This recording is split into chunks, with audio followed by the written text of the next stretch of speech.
안녕하세요. 독재코치입니다. 이번 영상은 아이를 미치도록 공부하게 만드는 가장 핵심적인 원리라는 주제로 이야기를 해보려고 해요. 실제 저희 아이 예비고 때 제가 자주 아이와 함께 나누었던 이야기들이고, 이런 것들이 쌓이면서 저희 아이는 불안감과 스트레스를 떨치고 공부에 전념할 수 있었어요. 칭찬과 공감 같은 것을 해주라는 뻔한 이야기는 아니니 끝까지 들어보시면 분명히 많은 도움이 될 거라 생각해요. 또 이번에 영상을 만들면서 제가 아이에게 이런 이야기들이 실제로 너에게 어떻게 도움이 되었는지를 자세히 물어보았고, 이런 부분들에서 바로 공부할 마음이 생기게 되는구나를 확신할 수 있었죠. 수험생이 있는 집이라면 어떤 공부법과 사교육을 들이댄다고 하더라도 아이가 공부할 마음이 없다는 것에서 절망감을 느끼실 텐데요. 제 주변에도 예비고 아이를 둔 학부모님들이 많아서 저에게 이것저것 물어오시는데, 항상 결론은 아이가 공부할 마음이 없는 것이 문제다라며 허탈하게 웃곤 하셔서 안타까운 마음이 많이 들더라고요. 이번 영상은 그렇게 절망하고 있는 가정에 작게나마 희망이 되기를 바라는 마음으로 만들었으니 길더라도 끝까지 봐주시기를 간절히 바라겠습니다. 유튜브 같은 이런 플랫폼이나 SNS에는 순기능과 역기능이 있죠. 저 같은 사람도 유튜브를 통해서 고급 입시와 학습 정보를 배워서 아이를 사교육 없이 시켜나가고 있으니까요. 하지만 모든 것에 양면이 있듯이 이런 정보의 과잉은 불안감을 극단적으로 몰고 가기도 하죠. 작년에 아이가 예비고일 때 정말 수백 개의 예비고 영상을 봤던 것 같아요. 유익한 정보를 정말 많이 얻었지만 불안감은 배로 커지더라고요. 중등 우등생이 고등 4등급이 되는 이유라던가 고등 첫 중간고사 고3까지 간다 등등 이런 영상들이 차고 넘치면서 나중엔 쳐다보기도 싫어지더라고요. 물론 그런 것들이 틀린 말은 아니죠. 매우 현실적이고 맞는 이야기이고 그것을 바탕으로 아이의 학습 상황을 냉정하게 돌아봐야 하니까요. 그것을 부정하는 것은 절대 아니에요. 하지만 부모님이 그런 극단의 불안감을 가지고 있으면 그것은 그대로 아이에게 전해지게 되죠. 아이들 역시 첫 중간고사의 중요성을 잘 알고 있기에 누구보다 잘해서 부모님 기대에 미치려는 마음이 반이라면 나머지 반은 내가 과연 잘할 수 있을까? 혹여 첫 중간고사의 결과가 좋지 않다면 부모님과의 관계가 어떻게 될 것인지에 대한 불안감에 사로잡힐 수 있다는 것이에요. 그렇다고 해서 고등 첫 중간고사가 별게 아니라는 듯 이야기하라는 것은 절대 아니라는 건 당연히 아시겠죠? 사실 이미 아이들에게 차고 넘칠 만큼 그 중요성을 강조하셨을 거예요. 너무나 어떤 것에 집착하고 결과에 대한 과도한 기대를 갖게 되면 그만큼 실망감이 커질 수 있게 될 거라는 것이죠. 그렇게 되면 분명 못하는 아이가 아닌데도 현실을 직시하지 못하고 엉뚱한 방향으로 가게 될 수도 있다는 이야기를 하고 싶은 거예요. 예비고 아이가 있는 학부모님들의 불안감은 이 한마디에 다 들어있을 거예요. 중등 우등생이 고등 4등급이 되는 이유. 저 역시 마찬가지였어요. 우리 아이가 중등 우등생이긴 하나 여기는 학군지도 아니고 중학교 때 극상위권도 아니었는데 우리 아이라고 예외일 수 있을까?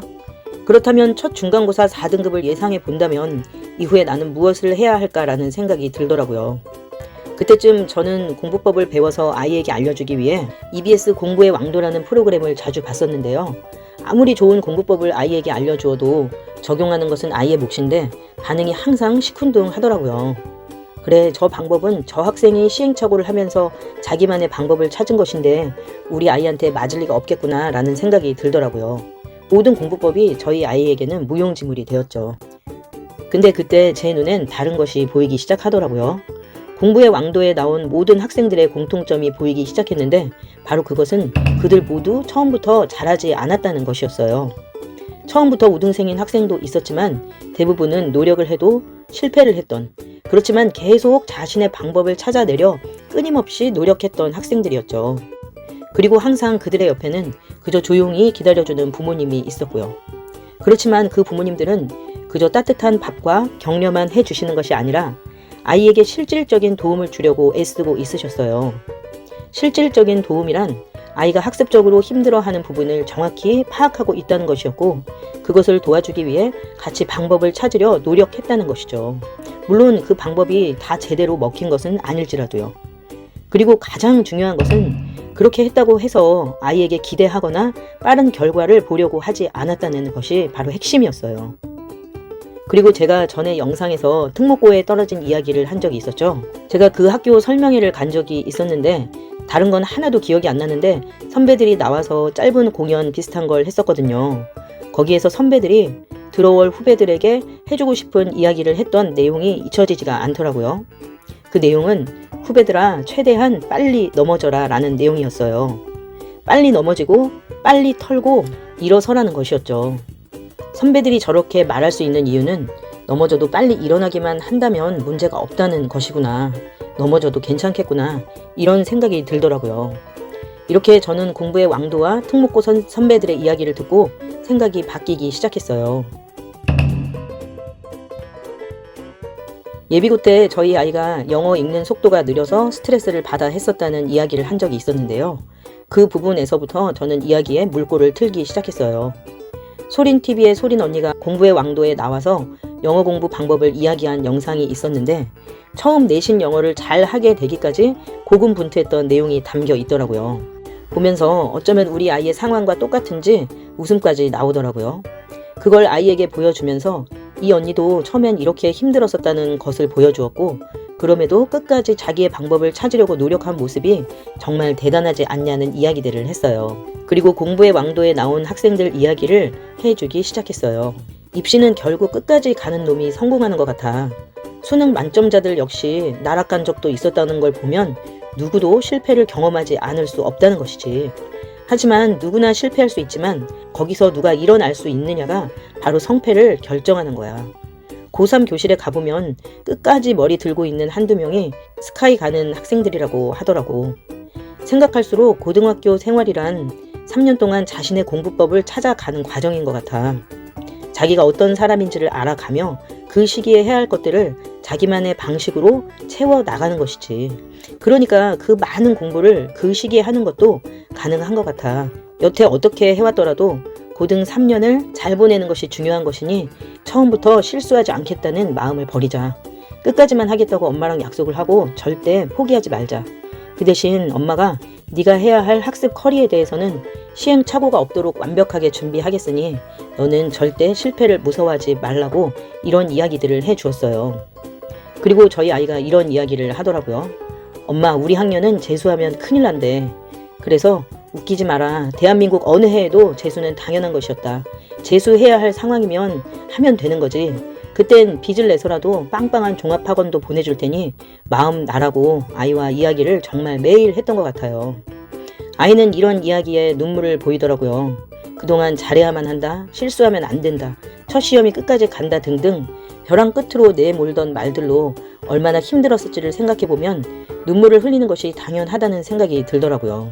이런 이야기들을 자주 함께 나누면서 아이는 조금씩 불안감을 떨치고 자기 페이스를 찾아가며 안정적으로 공부를 할 수 있었어요. 그러더니 언젠가부터는 반드시 첫 시험에서 장학금을 받겠다고 선언을 하더라고요. 그러더니 결국 2번의 장학금을 받게 되었죠. 제가 이 영상을 만들면서 너무 이상적인 이야기를 하는 것이 아닐까 하는 생각도 해봤어요. 사실 이것이 마음을 움직이는 원리라 할지라도 실패해도 된다는 말을 정말 아이에게 해줄 수 있는 부모님이 몇 명이나 있을까요? 내가 이렇게 이야기하면 정말 실패해도 괜찮다고 생각하고 공부 안 하는 거 아니야? 라는 생각이 드실 수 있어요. 그런 말을 입 밖에 꺼내는 것이 두려울 수 있죠. 하지만 그것은 사람 마음의 이해 없이 그저 바로 눈앞에 이익만 보려는 생각이 머릿속을 지배하고 있기 때문이죠. 그리고 그러한 바람은 절대 지속성이 있을 수가 없어요. 저는 이 영상을 만들면서 궁금했어요. 그래서 아이에게 정확하게 물어봤죠. 엄마랑 이런 대화를 한 것이 너가 공부할 마음이 들게 한 결정타가 맞는 것이냐라고 물으니 아이는 그것밖에 없었다고 하더라고요. 그럼 어떤 마음이 들었기에 그런 말들이 너를 공부하게 만들었느냐 또 물어보았죠. 다음은 저희 아이가 한 말 그대로예요.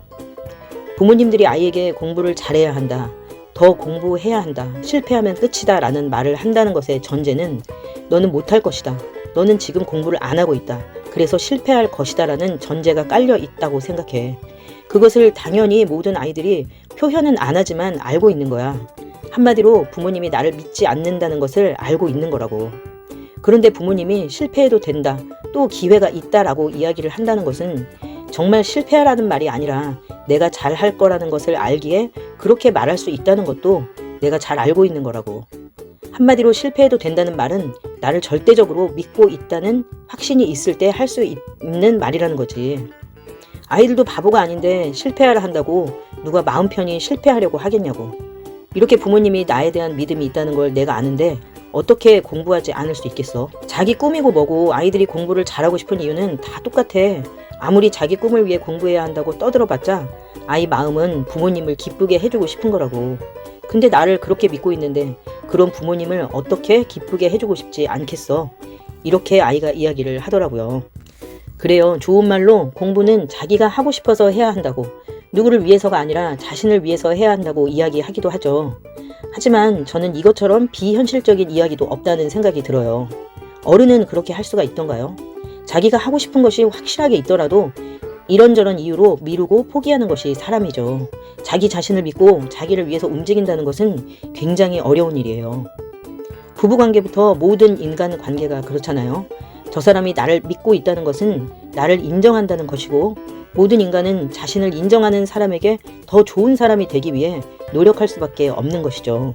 그것이 인간으로 태어난 이상 죽을 때까지 추구하며 사는 것이니까요. 누군가는 이렇게 말할 수도 있을 거예요. 당신의 아이가 열심히 했기에 당신은 그렇게 말할 수가 있는 것이라고요. 원인과 결과를 뒤집어 생각해보면 어떨까요? 열심히 해서 그렇게 말할 수 있는 것이 아니라 이해를 받았기에 열심히 할 수 있지 않았을까요?